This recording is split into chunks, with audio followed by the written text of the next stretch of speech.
Please welcome Tanner Hinds. Keep it going for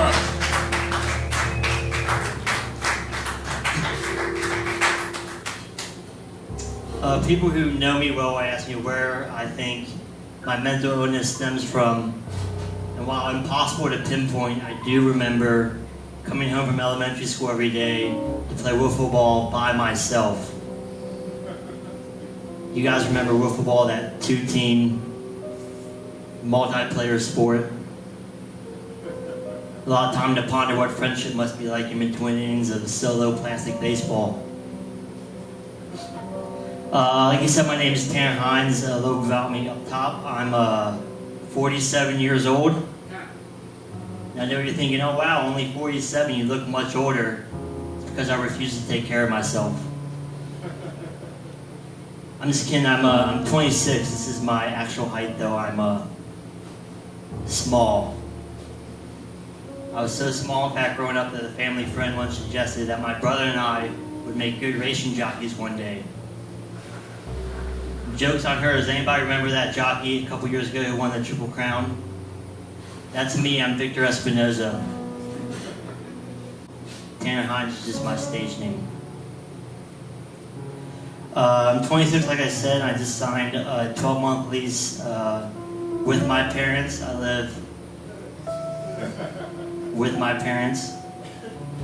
I wish it was for like a noble reason, like my dad got sick, so I moved back to help my mom out, but nope. Just never left. All my friends are getting married, buying houses, having kids. Meanwhile, I'm trying to dream of a scenario where my parents would move out, but just continue to pay for everything. I feel like people move to upgrade their living situation. Anything I would do would be a downgrade. We have a pool in our backyard. I don't even know how to swim. I just love that I can tell people that I have a pool. Hey Tanner, you want to go swimming? No, but you're more than welcome to come over. We can both stare at it together. Wonder what if. Does anyone else know what a 26-year-old who declares allowance money as taxable income every year to the IRS? You don't know how many times I yell at my parents for leaving dirty dishes in the sink. You guys raised 4 kids. How do you not know this is unacceptable behavior? I just have things too nice where I live. This is the best example of how nice I have it. In January, I thought my laptop got stolen out of my car. So when I told my parents what happened, instead of being mad at me for how irresponsible I was, they just bought me a brand new laptop. You guys know what it's like to be 26 and your actions still don't have consequences? That last part pissed a lot of you off, didn't it? I don't care. The high school I went to built their curriculum around what we called the 50% rule. And the 50% rule was you only needed a 50% on any major test or project to get a passing grade. Only a 50%, that means the teacher just had to look at your paper and go, let's see. Well, if you spell his name right, it looks like somebody's ready for calculus. With standards that low on the night of graduation, instead of handing you a diploma, they just hand you a crumpled up piece of paper and written in crayon is a big middle finger with good luck in quotes. Despite the school having low expectations for their students, it doesn't necessarily mean every class was a cakewalk. For example, I failed gym in 2nd grade. Let's talk about it. 2 reasons I failed. The first one was I couldn't climb a pole, which where on the resume of life is to say you have to be able to climb a pole. I never wanted to be a firefighter, nor have I ever had to do a sexy dance. So let's see what all the fuss is about. Plus, that's all like upper body strength, right? It's something I don't possess as a full-grown 26-year-old man, let alone an 8-year-old little boy. The second reason I failed was I was bad tetherball, which I dispute to this day because tetherball has a built-in cheat code to win, and all you have to do is hit the ball higher than your opponent can jump. And we already established that I have a jockey's build, so I lost a lot. And tetherball wasn't a game where you lose quickly. Remember, the tether had to wrap all the way around the pole before a winner was declared. So as soon as the ball sailed over your head, not only did you lose, but you lost for a while. Or it just turned into the saddest game of keep away ever. Guys, give it back. Guys, not fair. I was here first. Guys. Shit, you win again. That other ball would hit me in my dumb face, break my glasses, and run away, crying like the little bitch that I was. As if things weren't hard enough for me at the time, I was also really into Sammy Davis Jr. Just normal kid stuff. Just dead 50s pop singers was all I was into. And he was a tap dancer, so I learned how to tap dance also. So I convinced my parents to sign me up for lessons after school. And one day I'm waiting for classes to start, and this kid sees me from across the gym and starts running after me yelling, "I'm going to kill you." Just normal kid stuff. So I turned to run towards the exit, but it was locked from the outside. So at the last second, I did the only thing that I could do, and that was to run and hide inside the girls' locker room. I may have only been 8, but I knew I had a lot to live for, particularly that 3:30 dance class I was now late to. So after a couple minutes, I walk out to find the school principal standing there with her arms crossed, asking why I was in the girls' locker room. So apparently not only was this kid a bully, he was also a fucking snitch. Explain myself. And I support the transgender community, but you gotta realize the story that I'm telling you happened in 2000s. This is long before people were talking about transgender rights, transgender bathrooms. So I could have been a law life, well actually principal. I don't identify with the gender I was assigned to at birth.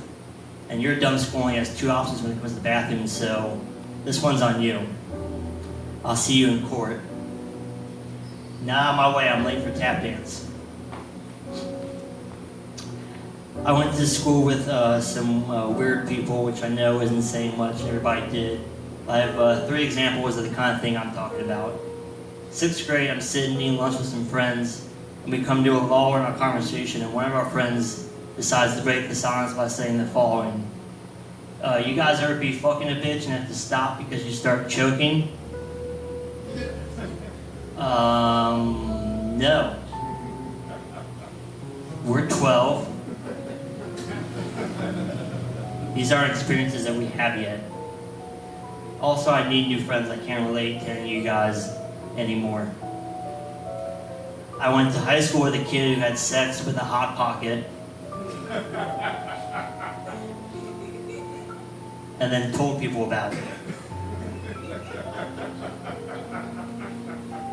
Now I'm a big believer you can do whatever you want inside the privacy of your own home. What I don't believe in is full disclosure. Keep that shit to yourself, playboy. He tried to tell me one time that gay people make him uncomfortable. It's like, really? Remember that time you told us you had sex with a Hot Pocket? Well, we didn't want to say anything, but that made us all really uncomfortable. The moment you thought it was a good idea to stick your dick in something that just came out of the microwave, the moment your opinion stopped mattering to me. There was a couple, a few years younger than I, that got married recently at a Planet Fitness.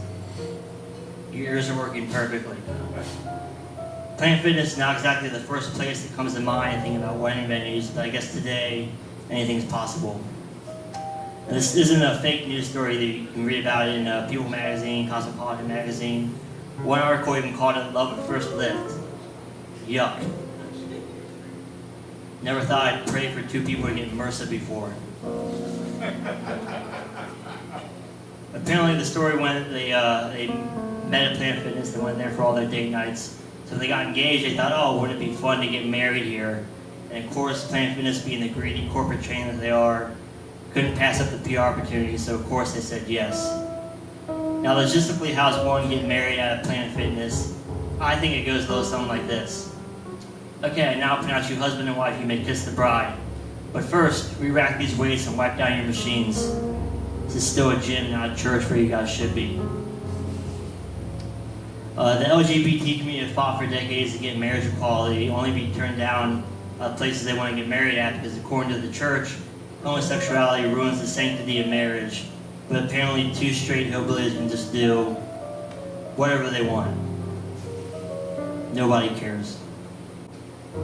Planet Fitness is home to the no judgment zone. I feel like they should start judging just a little bit. Oh, you guys want to get married here? No. Why? Well, this is a public gym, not a playground for bad ideas. Get lost. 50% of marriages today end in divorce. I'm going to bet money that 100% of marriages at Planet Fitness end in domestic violence.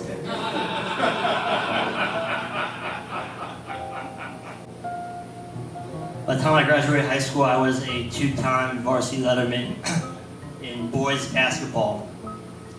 Turns out if you're just going to hand out water to your sweaty friends, they just let you be part of the team. My friends had to run sprints and suicides. My only job was to make sure the water was cold for when they were done getting screamed at. It was honestly one of the happier times of my life. I got to meet some of my favorite people, got to experience a bunch of things for the first time. For example, got to see a bunch of hot, naked dudes live and in person for the first time.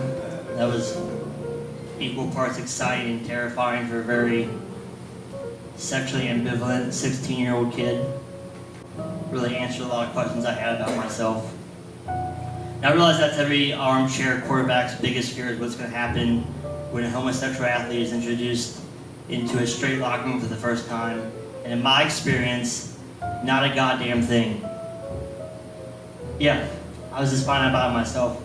And a good journalist knows you never interrupt a broadcast to report on a breaking news story as it's happening. Now, I wasn't creepy about it either. I had to be in the locker room anyway, so I was just taking mental notes out the corner of my eye, like, nice, Eric, good job, Alex.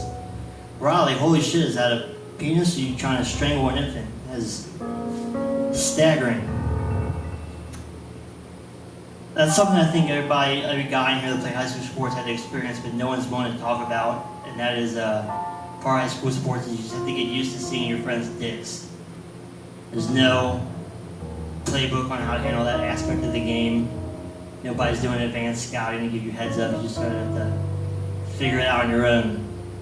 No coach ever sat us down and look guys, take a knee. I know a lot of you are going to want to play high school sports one day. One thing you should know now is part of that is you're just going to have to get used to seeing your friends' dicks. There's no way around it. All the schools require the athletes to shower after games and practices. Most of you handle it very matter-of-factly, but some of you will find that you kind of like it. And that's going to raise all sorts of red flags almost immediately. So you're going to repress that side of yourself for fear of retribution from the people you love the most. And you're going to focus all that negative energy inward. And for years, the guilt and shame will follow you wherever you go, like a lost dog you found on the side of the road. And as all your friends settle into the security of the heterosexual lifestyle, you're sinking deeper and deeper into self-hate. That hatred is going to lead to depression, and that depression will make you feel like you're losing your mind. And in a state of illusion, you fall in love with people you really have no business falling in love with. And when they aren't capable of reciprocating those feelings, it's going to break your heart. And in an attempt to mend your broken heart, you're going to start behaving in ways you normally wouldn't behave. And you're going to have to relearn how to take care of yourself. But it's okay to feel that way. You know, there's no shame in it, it's just who you are. You'll find there's lots of people who feel the same way you do. And while some of your friends aren't going to accept you, you'll find that your real friends and family will still love you and still want to hang out with you. And one day you're going to find someone who can love you the way you need to be loved in order to make all the pain you feel right now seem irrelevant. So just hang in there, and whatever you do, just try not to stare. That's going to do it for me. Thanks a lot. Tanner Hinds. Thank you.